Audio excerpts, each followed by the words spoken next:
Assalamualaikum warahmatullahi wabarakatuh. Perkenalkan, nama saya Yesika Mila Reza dari SMK Negeri Mojoagung kelas 12 jurusan Bisnis Daring dan Pemasaran. Di video ini saya akan mempresentasikan tentang proposal usaha Waferrol. Sedikit saya jelaskan tentang latar belakang Waferrol.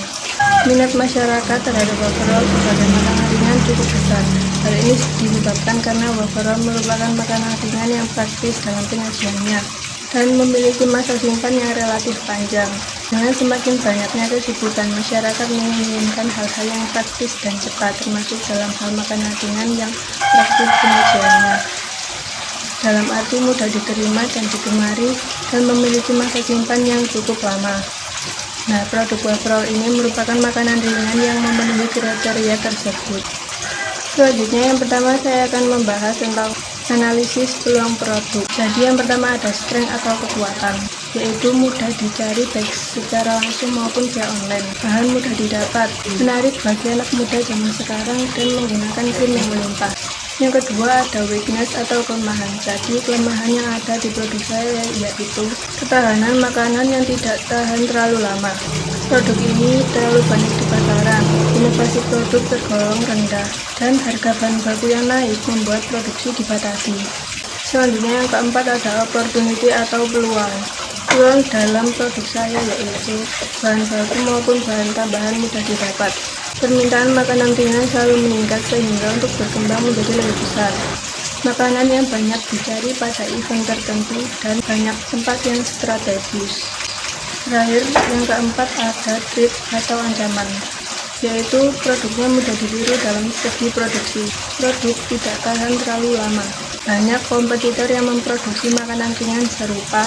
Terkadang penjualan hanya bersifat sesaat saat sedang tren. Selanjutnya ada marketing mix, yaitu 4P. Yang pertama ada produk, yaitu memiliki dua varian rasa, coklat dan green tea, menggunakan kemasan yang ekonomis, terbuat dari opak, wafer, dan krim yang melimpah, manisnya pas. Yang kedua ada price, yaitu harganya sangat ekonomis, rasa coklat 100 gram 7.000, rasa green tea 100 gram 7.000, dan kemasan 250 gram 16.000.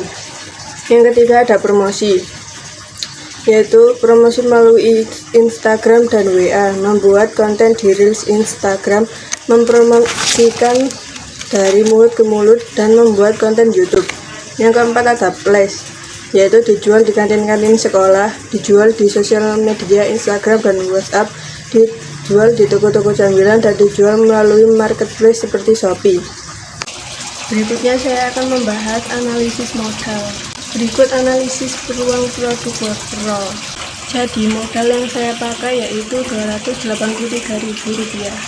Dari total modal yang dikeluarkan tersebut, saya dapat menghasilkan kurang lebih 55 biji untuk 100 gram dan kurang lebih 23 biji untuk 250 gram.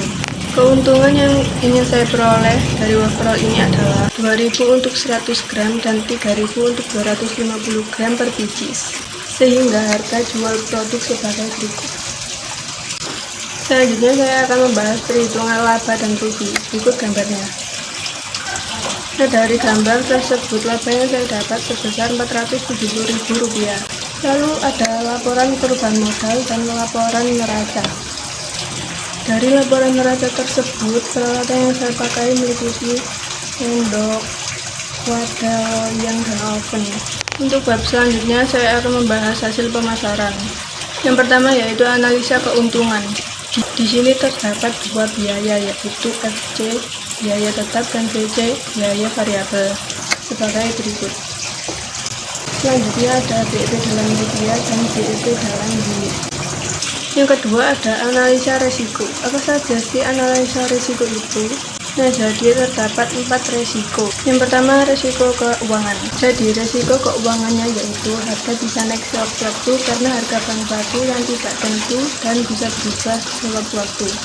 Produksi Waferrol ini bisa berhenti karena kurangnya modal. Kurang lakunya produk membuat modal usaha berkurang. Serta untuk pengiriman via online membutuhkan biaya tambahan yaitu ongkir. Yang kedua ada resiko operasional.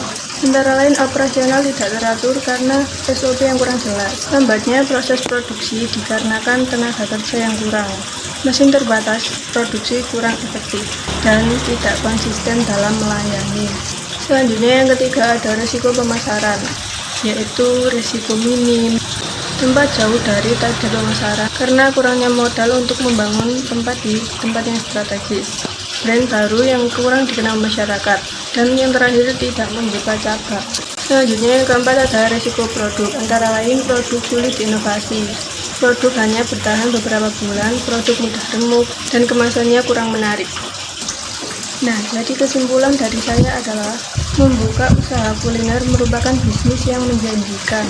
Terlebih lagi produk yang disajikan memiliki keunggulan tersendiri yang dapat menarik konsumen.